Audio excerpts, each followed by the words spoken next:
Welcome into the OBR streaming network. This is a brand new edition of Things I Think I Know About the Cleveland Browns. My name is Brad Ward. My esteemed panel is here with me tonight. All of us back together again. It's been a minute. Abby Mueller. You can follow her on Twitter at Abby_Mueller_. And of course, Quincy Carrier at Quen_C. What's going on, Abby? How are you? Doing good. It's been an eventful week in the Browns world. I feel like you kind of, when you're not in the Super Bowl, kind of expect it to be a little bit of a dead time. But I guess, Myles Garrett had other plans for us in our future. Not a dead time. No, Yeah. not at all. Quincy, what's up, man? How are you? I've had better weeks for sure, Yeah. but it's another day in paradise. I hear you. So we're going to talk about Myles Garrett, of course. His trade request came timely enough for him to hit Radio Row right afterwards this week at the Super Bowl with all the media together. But I see too many people, and I said this last night too, but I see too many people talking about this without laying out the financial ramifications of it, which is a little bit irresponsible because it's pretty crushing for the Browns as we lay this thing out. So Myles has requested to be traded. He doesn't think that the Browns can win, or that's what he says. Basically, I'll save that thought for a second. Let's go through the financial aspects of this. If the Browns were to trade, doing right by the team. What's that? Do we want to talk about how he framed this as he's doing right by the team by saying he wants out this year? No, that's insane. Yeah, it's insane, insane thing he said. He has put them in the bind of all binds, actually. So we'll throw this up here. If the Browns were to, if you didn't know this, if the Browns were to trade Myles before June 1st, the first date is March 5th. So let's start there. March 5th, he is owed a $5 million bonus. Most people expect that to be pushed back by both sides to like June 3rd.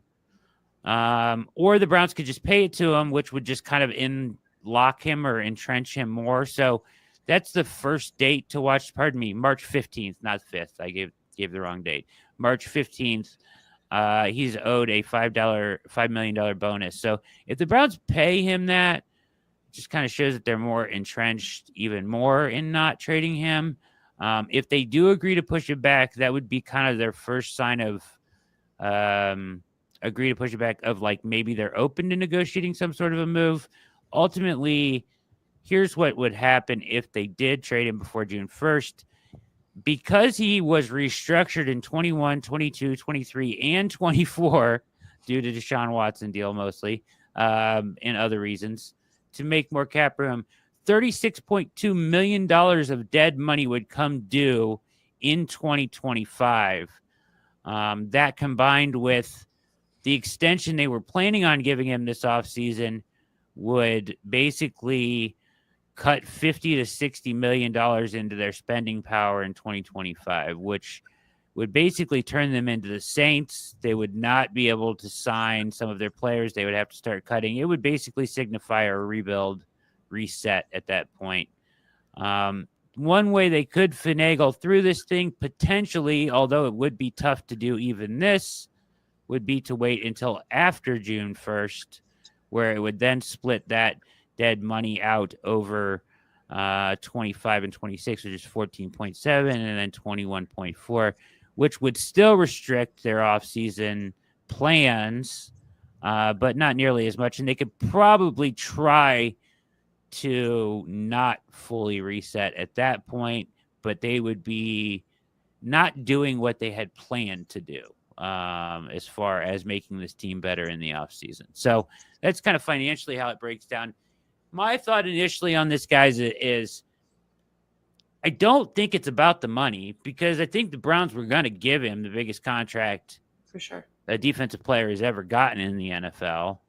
So I do think that he is being honest about wanting out. I just don't think that he's thought this all the way through, in that the Browns really can't let him out without going full rebuild. Well, Go ahead. I think this is the difficult thing, right? Because he what he's saying is he wants to go to a winner. And I think that's part of what he wants. I think what he wants is he wants to be a free agent faster, right? Okay. Like, this is what, for everything he said publicly, in order for him to get it, he's not going to get it through a trade, right? The Browns aren't going to just trade you to the Buffalo Bills, take a crap offer, and be like, well, thank you for your service, Myles Garrett. Yeah. Like, that's just not how this works, right? So there's no way he's that naive to where he expects that the Browns are going to be happily let their franchise player walk, right? Especially one that, I mean, you've seen it. The Browns did like 1 million restructures over the last 4 years. They've been trying to win a championship since 2020. Yeah. So, and this is a team that still feels like they're in somewhat of a window. I don't know. Deshaun Watson stinking like really just blows this whole thing up. Which, I mean, that's a whole nother rabbit hole we can get into, because I've seen people be like, well, that's the reason Myles wants out. But, I mean, there were people, Myles did want Deshaun at that point, right? Like, he wanted that upgrade at quarterback. So, there's a lot of layers to get into with this. But, yeah, the financial ramifications for this, like you pointed out so well, Brad, it makes it so that I'm wondering, okay, what's the red button for Myles's camp? Because they have to be aware of this, right? If we know it, they know it. So what's the red button, right? Like, do you have a red button, or are you just thinking that you're going to make this a little bit uncomfortable, and the Browns are going to be like, yeah, we'll just screw ourselves out of emotion, right? Like, which I find that hard to believe that Myles thinks is going to be able to happen, given that, like, the one thing that this organization has been criticized for and praised for is the fact that they aren't very emotional, right? Yeah. They aren't the most knee-jerk reactionary people. And David Njoku has lived this reality with them. So it's not like the Browns are going to be eager to do anything with them. I mean, they hung on to Baker Mayfield until camp started.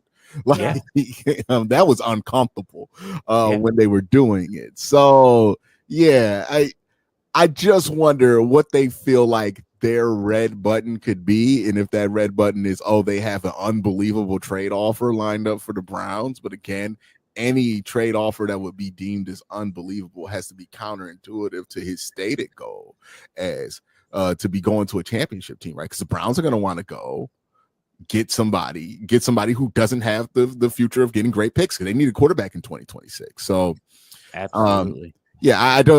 I don't know what the big play is, right? I think we're all waiting to see, okay, well, we know what the Browns play is going to be. I mean, Andrew Berry said it, and it feels prescient now. And now, hindsight being 2020, it feels like it was a reaction to Myles requesting to trade privately, which is, we're not trading Myles. He said that in the Senior Bowl. That wasn't that long ago. It was a week ago, right?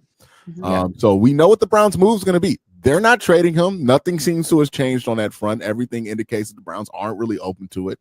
They'll do some things to, maybe make it so that Myles doesn't get to a position where he feels like he has to crash out over this, right? So they'll capitulate him here or there, but they're not going to trade him, or at least that's what the stance is now. And I wonder what the red button is for Myles in his camp, if there is one, because if there's not, you can sit out for July, but come August, it's like, hey, would you want to sit out for a year? And the Browns have the biggest example of why you would never want to sit out that long, sitting on their sidelines in Deshaun Watson. So, I think that's going to be a deterrent. If he did sit out, they would be in better financial shape to put a competitor on the field in 2025 if he just sat out. As long as they don't trade him, they would be in better shape. There's absolutely, just insane to say, but it's the same thing of why they're not cutting Deshaun Watson, right? Like, it's the same cap implications. Exactly. It doesn't make them a better football team. There's no benefit to them making this move now. And I'll even argue that a trade in 2025 is not as worthwhile as a trade in 2026, because what is an extra first round pick to me in 2025? I want a quarterback with whatever pick I'm trading for Myles, or I want to know where that pick's going to be in 2026. So I'm going to wait, if I'm the Browns, to the 2026 offseason and say, hey, if you got a top 5 pick, call me about Myles. Let's see if we can have it. If you got 2 first-round picks in 2026, call me about Myles, because then I could trade 3 first-round picks in the same draft, get my quarterback, not have to worry about the next 3 drafts like we did with Deshaun. So there's just no logical way that I look at this where the Browns decide we're willing to go against our best interest. It took, and remember this, right? Because we're talking about like trade scenarios and when the trade demand gets reprised. And I've seen people bring up the Deshaun Watson situation. It took until those allegations were public, until the Texans were like, okay, we'll trade him. Right. I guess I'm confused too on when these conversations happened with the front office, because we go from that last episode of Hard Knocks that everyone has talked about, that clip of Myles being like, we're a lot closer than people think to, winning a championship.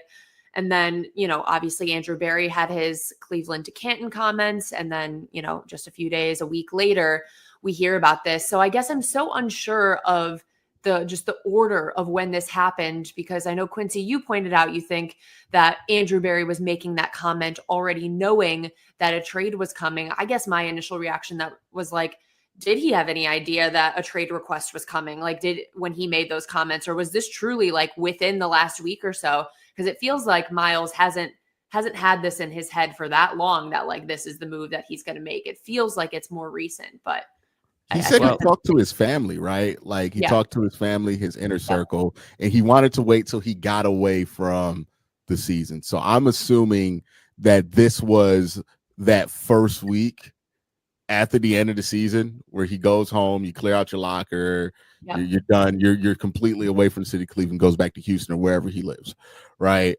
And that's when they made this decision. And then a week after that, they tell the Browns say no.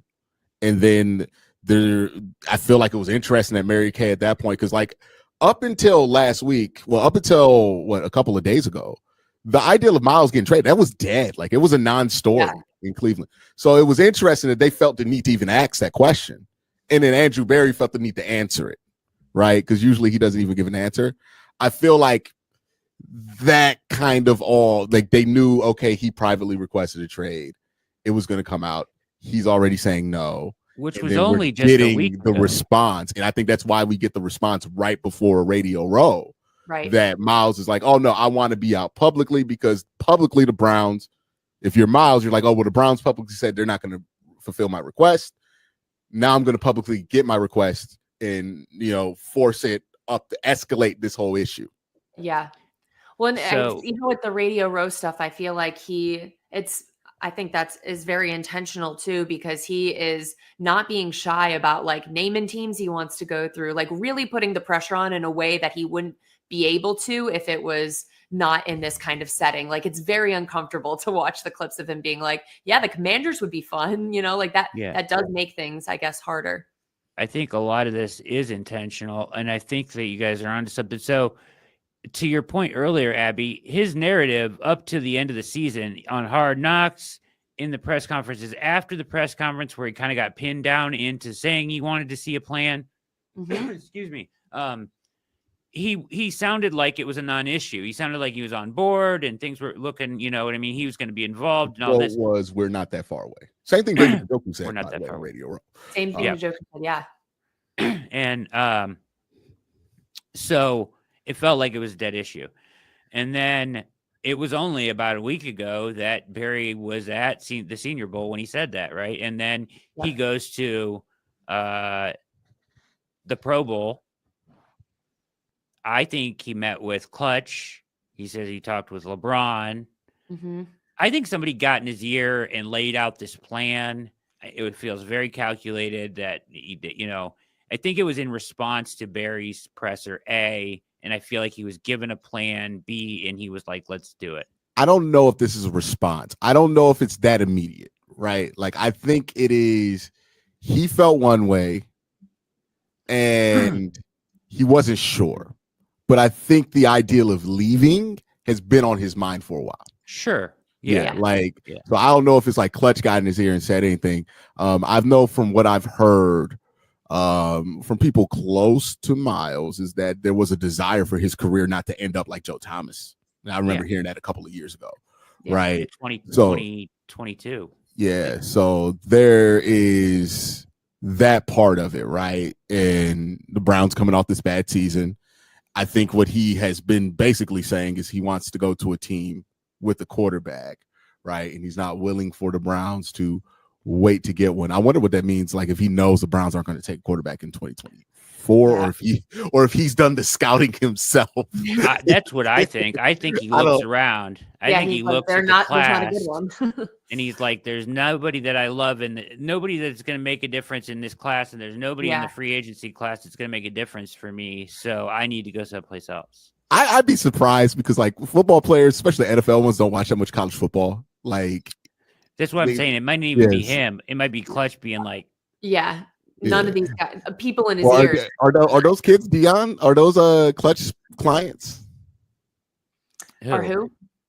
Wait, Shador and no.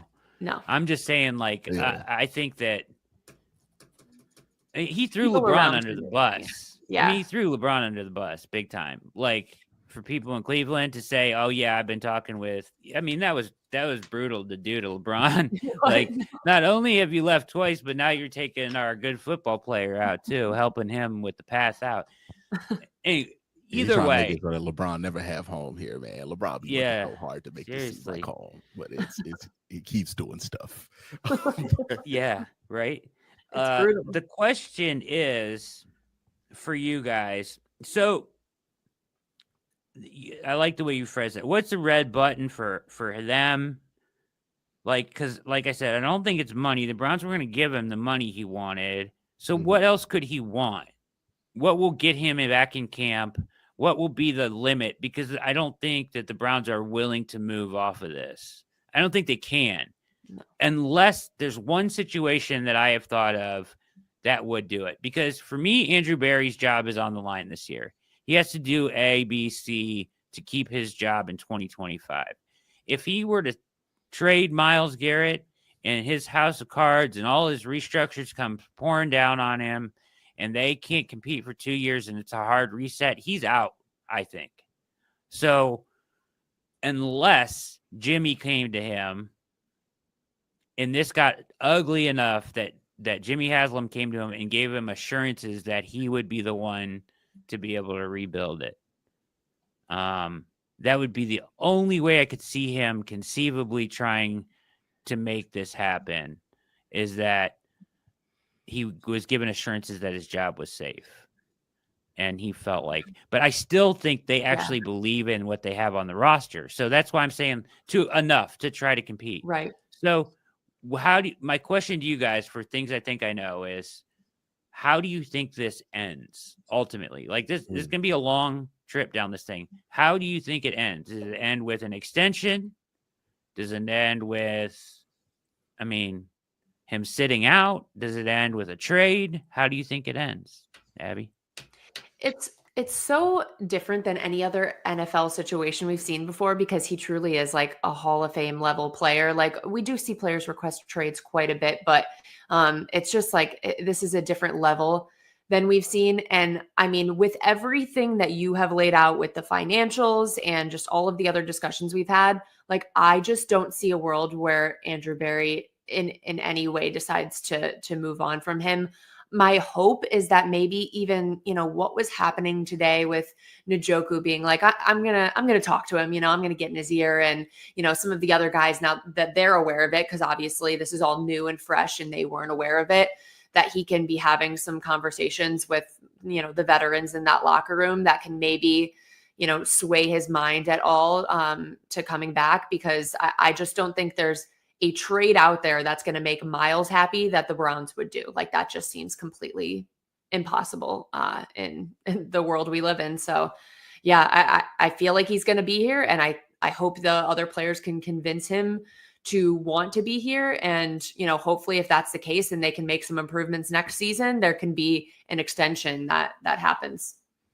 Yeah, Browns are willing to give him that extension. So, Quincy, you mentioned he wanted to get to free agency earlier. How do you think this ends? How would he accomplish that? Yeah, I think this ends. This is going to be a long-term thing, right? The Browns aren't going to do anything this year. It doesn't benefit them at all to do anything this year. But I will say, look, Myles seems fairly determined to get out of here, right? Like he has done things that it makes it awkward for him to stay here, like long term. Even like if like they talk to him, convince him of else. I fear that he might have taken this to the point to where pride's going to stop him from wanting to rescind this request because he looked like a jerk. Right, like he would look bad if he did it because he went on Radio Row. He salivated over the idea of playing on other teams with other players. And like right now, I think Davidson like, hey, we need to salvage this. We need this dude on the roster because David's got one more year left on that deal, so he's not trying to waste it, not being competitive. But ultimately it's going to set in that like dude said he can't win a championship with y'all and he's supposed to be one of the best players on this team and y'all part of that, right? And I know people are saying, well, he's giving up on the Browns organization, and yeah, that's part of it. Maybe he doesn't really believe in Andrew Berry, but Andrew Berry the one that signed him to all these extensions, right? Andrew Berry's the one that signed all the players here, drafted all of them. So not having faith in the organization is going to trickle down to like, hey man, does this dude really believe in us? And for a dude who's supposed to be the leader of the team, the face of the team, that's not something you really want existing. And that's going to be tough. Like if this were about money, it would be so simple, right? Agreed. And I think this wouldn't be a big problem. Right. But when you make it publicly about the fact that you can't win here, and the lines aren't as clean as, oh, the Browns haven't done anything to try to win here with you, right? The Browns have done a lot. You can argue the part of the reason Browns are 3-13 and you're requesting this trade is because they've tried too much to try to win over the last 4 years, especially with the Deshaun Watson trade, right? And again, a trade that Myles is in favor for. So I guess my whole point here is certain lines have been crossed. I don't think people have come to the realization that these lines have been crossed yet. And it's going to get ugly, right? It's inevitable that it's going to get to that point once these lines get crossed, once these things get said, and people can be patient about it, but it's going to get to that point. I would be highly surprised if this ends in an extension. I don't think Myles wants to sign a long-term extension anywhere right now. I think he wants to have these. He's cited LeBron as a inspiration for what he's doing, right? LeBron, Kevin Durant, these guys, Luka Doncic, who can jump around. LeBron's not really into signing super long-term deals anymore. So like, I think he wants to maintain the flexibility that if a situation's bad, he can get up out of there and win a championship, right? Browns control him for 4 years if they want. That's the problem. He's citing NBA examples. So crazy. In the NFL. So unless he's willing like to take less money to sign deals that give him like a no franchise tag clause or something like that, or sign a deal with the Browns that somehow like makes it easier to trade him in 2026, kills the cap hit, and then like all that he gets in return is he can't be franchise tagged at the end of the year, so he can hit free agency faster. Maybe there's something like a 2-year deal, fold the cap hit in and let him be a free agent when he's 30. Yeah, that's probably like best case scenario for him. That would be not letting it get ugly to a point, right?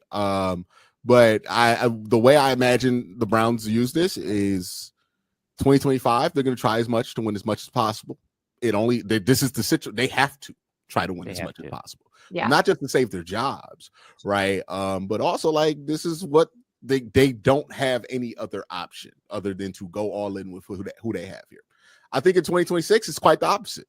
You kind of don't have any other option other than to say, hey, maybe we sign Denzel to an extension, but like we're gonna have to make a decision on David, right? We're gonna have to make a decision on guys like Nick Chubb and some of these guys over 30 going forward, and we might have to tear it down. And Myles could be a part of that. And if you can get a pick that can help you get a quarterback, or a couple of picks that can help you get a quarterback in exchange for Myles Garrett, then I think they're going to be more apt to do it. So I think this goes on until 2026. We're going to get some cryptic tweets during the season, right? People are going to overanalyze It's gonna be like Odell Beckham all over again, right? Like people gonna overanalyze every single press conference, every single facial expression at the end of games. And I think there's gonna be some hope of an extension that we can get Kirk Cousins here and run on like a 12-win season. But I think even if that's the case, I think Myles wants to go. Like I just think I get that he's saying that this is about winning, but I think he just wants to go. I think he wants to explore. The grass looks greener on the other side. He wants to go. So I think this ends in 2026. And so does he play on his current deal then for I a think year? he plays on this current deal till 2025, or maybe they work something out like they did with Amari Cooper, right? Where they was like, oh yeah, we'll switch this up and give you some extra money up front.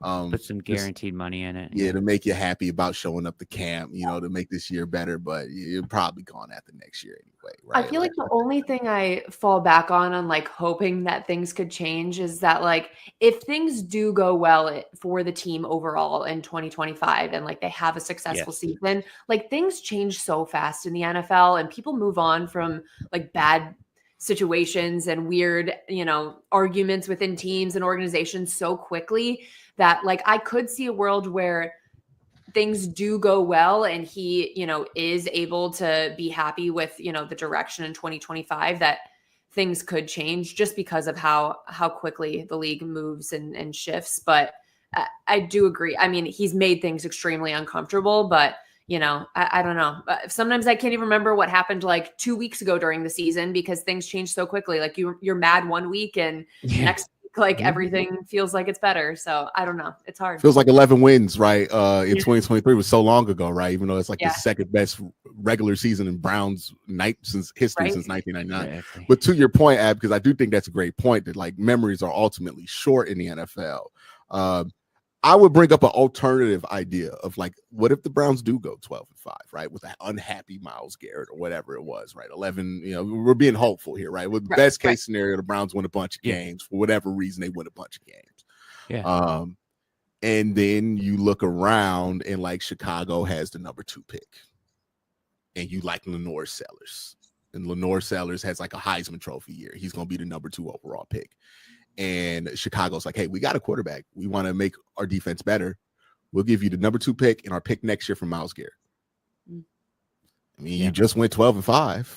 Mm-hmm. You need a quarterback. Kirk's going to be like, whatever quarterback you're going to have here is probably going to be old or Jacoby Brissett.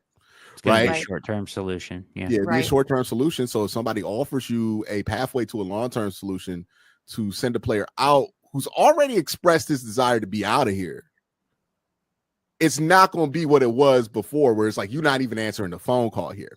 Myles, like letting people know that he wants out, that means that people are going to spend a year thinking about trades that could get them Myles Garrett. Yep. Right. So offers are going to come that probably would have never came before. Right. People think it's possible that they can get Myles Garrett. It's on the horizon for them. So yeah, I think things change fast. And I think, once you break that seal and the organizations has to consider trading you, then they're going to look at an offer, especially when there's a needed quarterback long term. Yeah, you can't unbreak it. And I don't think they're going to say, hey, man, we're going to roll it out with Kirk. Even if Myles wants this extension, I think they're going to say, hey, we drafted, let's say they draft Abdul Carter and Abdul's really good. Right. Yeah. And it's like, hey, well, we need that quarterback more than we need another edge, and maybe we get a little bit worse at not a little bit. You get worse at defensive line, but if you get better at quarterback, well, then you got a quarterback on a rookie deal. You got extra first-round picks. You feel like you can make up the difference that way. When it felt impossible before because there's no quarterback solution you could trade Myles Garrett for in 2025. Right. So that's where I think it can change fast. Where it's like, hey, if they do have success, they might really be like, hey, we need to get a quarterback now. Especially in a year where there's going to be a quarterback. Right. And don't underestimate, Jimmy Haslam is a Tennessee booster. I know people assume that Arch Manning would never want to come here if he has a good year next year.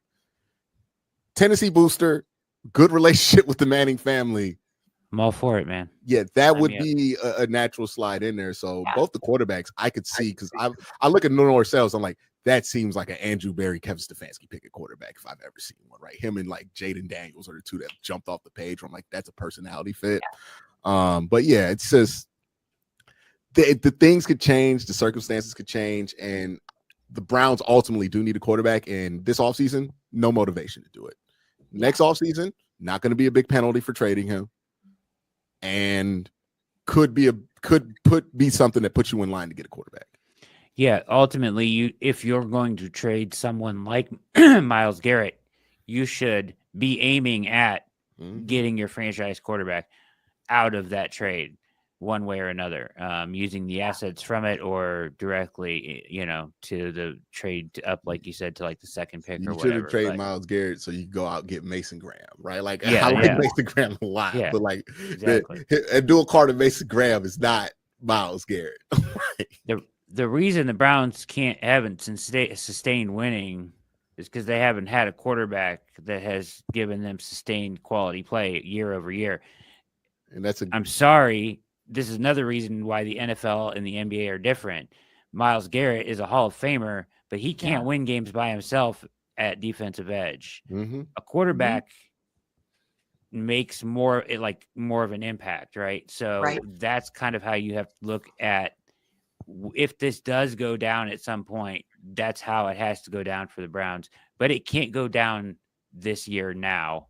Right. Period. So, I think when they get to free agency, if the Browns begin to address free agency like they normally would and sign players and look to get better, and they start signing guys, it's going to become apparently obvious to him and his agents that they are not trading him, and they have no intention of trading him, because if they were, they couldn't spend any of that money. So as soon as they start spending, it will become very clear to them that they need to either get in line or he's going to have to sit, and he has every reason not to sit. So at some point they will have to come together and come up with some sort of, like you said, maybe a save face deal where they give him some guaranteed money so he looks like he kind of won, to get him back in camp just for a year or whatever, and then say, we'll promise to work on something down the line. But there's no way the Browns can give in on this thing. So yeah, and then like I haven't even heard that the offers have been there, right? Like we haven't really heard crazy offers being like thrown around, right?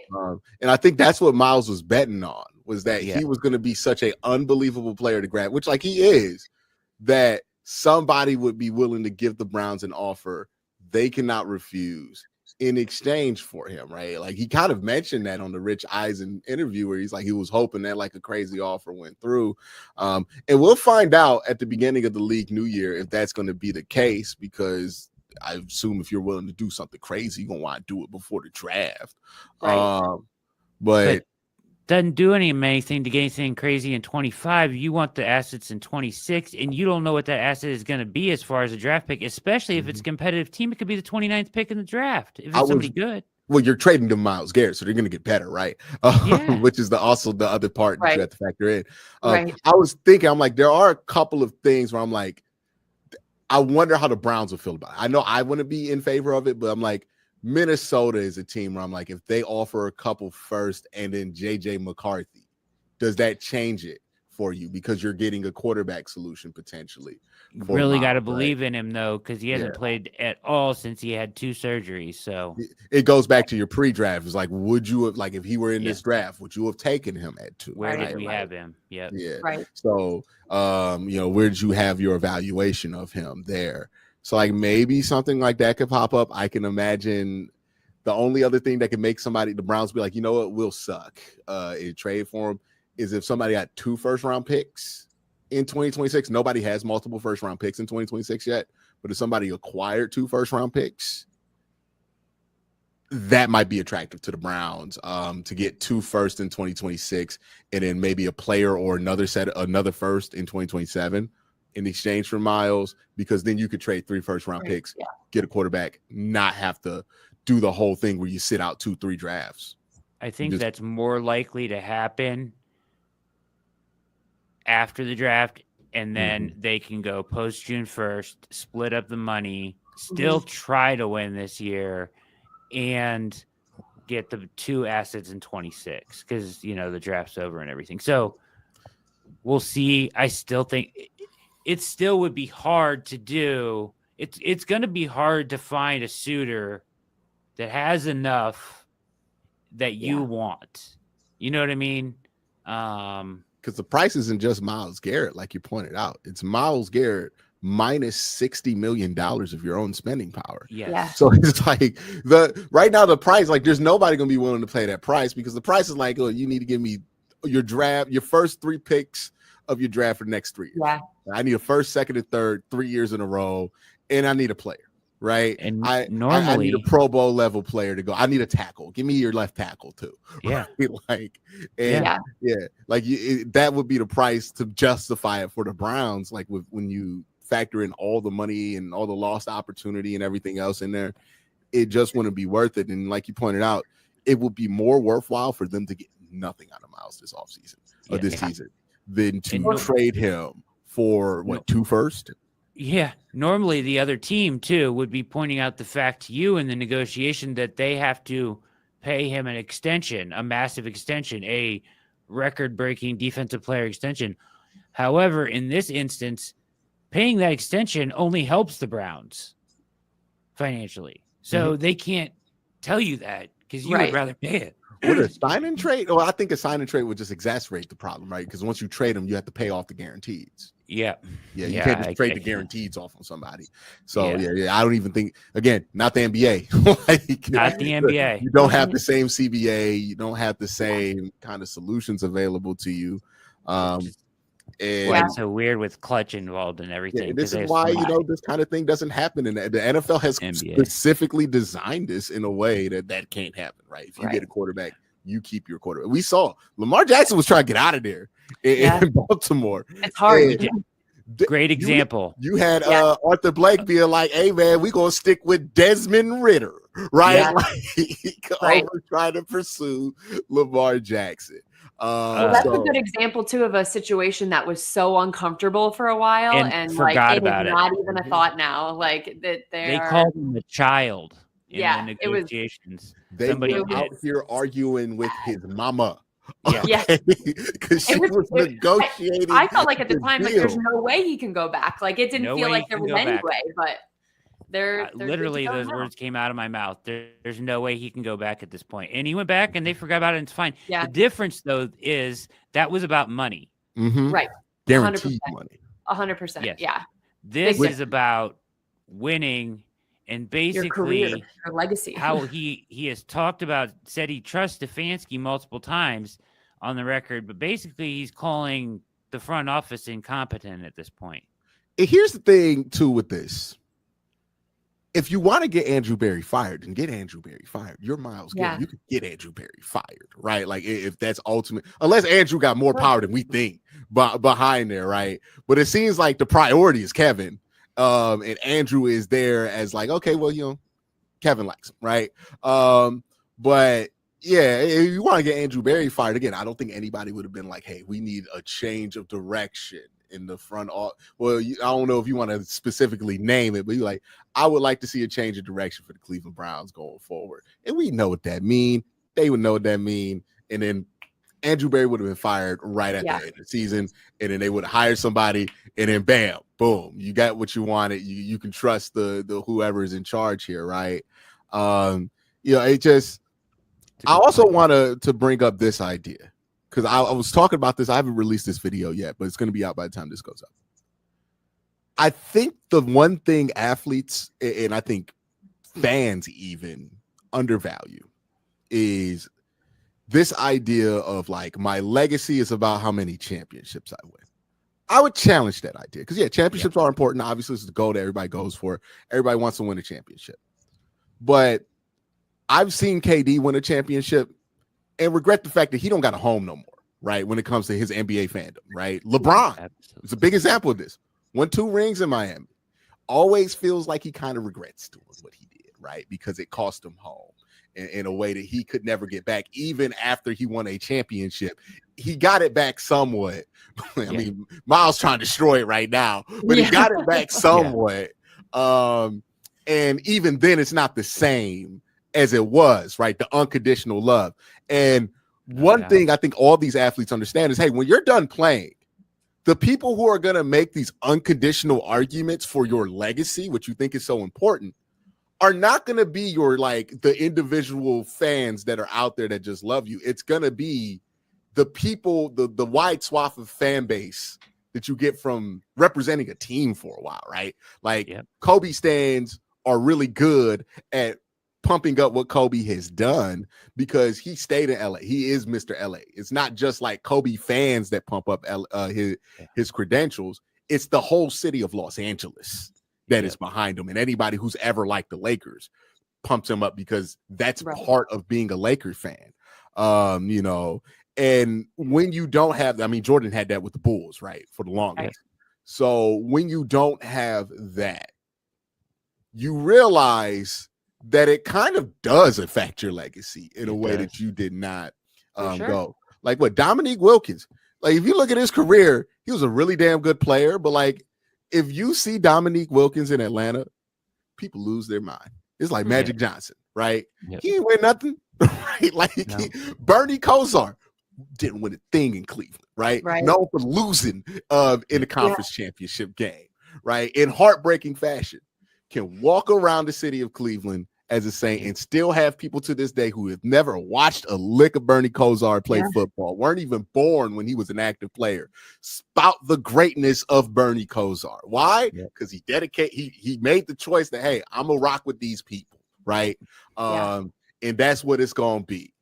And when you choose not to rock with these people, we're going to see a lot of athletes like, damn, they were great, but don't nobody. Kevin Durant's one of them, where it's like, Kevin Durant should be in the conversation for one of the greatest basketball players we've ever seen. Nobody makes that argument for him because don't nobody like him. Why? Because he's been everywhere, right? He has no home.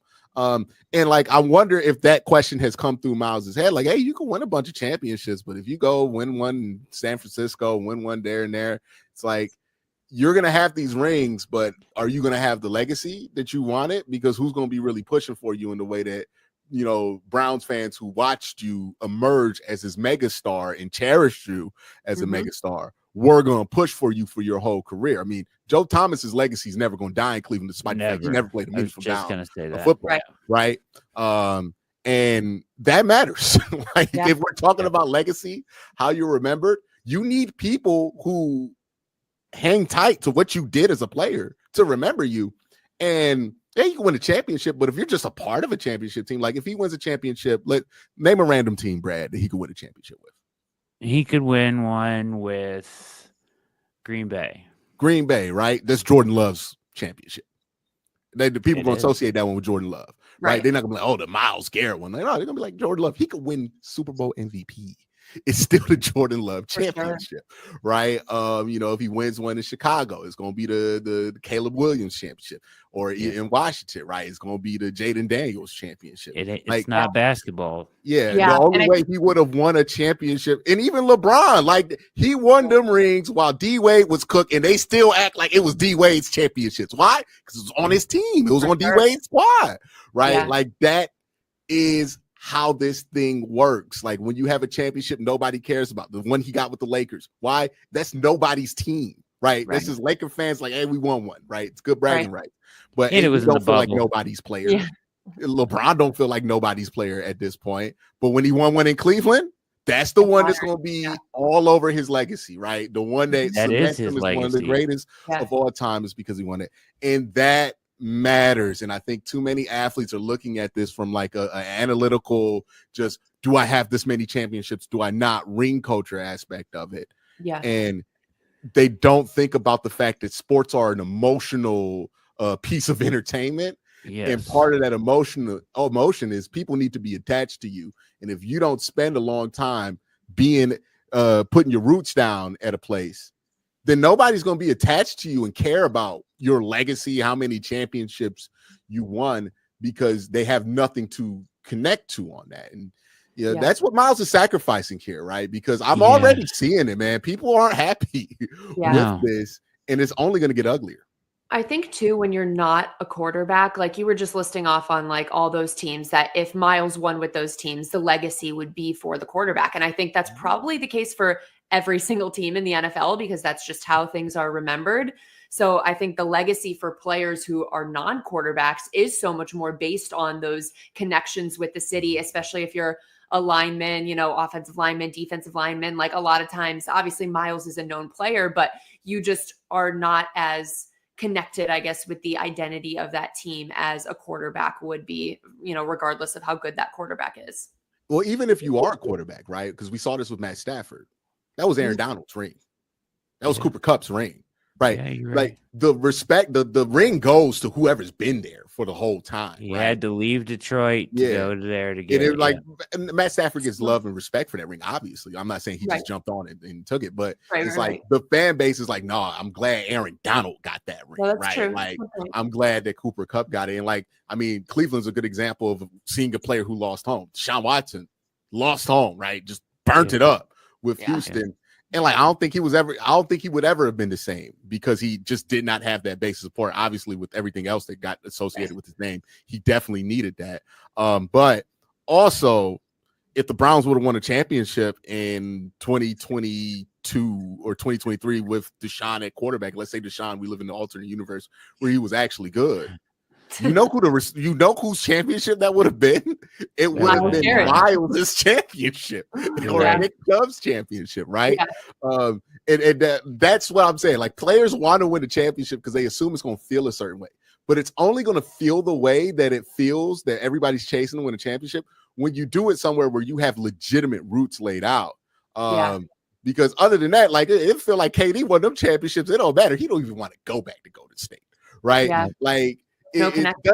Winning that championship really matters if you put them roots down. Like this Cavs core, them winning a championship this year, I'm not saying I didn't enjoy the LeBron run. Obviously I did.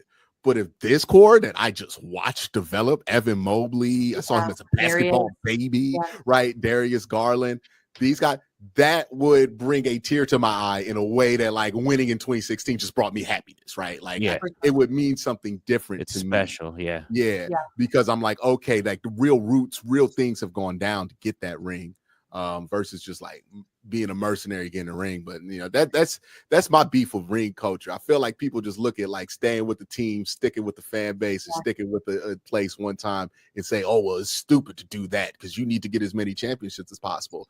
I honestly think it's short-sighted to think that way. Like I think it is too. It's also not that easy to just go get a championship somewhere. Like you could pick a good team and still go to the Bills. You might never win. Like it's not a guarantee, especially in this league when you're in the AFC and the Chiefs are going every year to the Super Bowl. As long as 15's playing, I don't know how many rings anybody's getting unless you're going to Kansas City. No, literally. Yeah, it's not that easy. All right, guys, great job. Not get trade him to Kansas City, right? Like, no. Trade him to Kansas City to get like what, Nick Bolton in the third? Yeah, ain't gonna happen. All right, guys, great job as always. Abby Mueller, follow her on Twitter at Abby_Mueller_, Quincy Carrier at Quinn_C. My name is Brad Ward. This has been another edition of Things I Think I Know About the Cleveland Browns. Keep it locked at the OBR. Have a wonderful evening and weekend. We are out.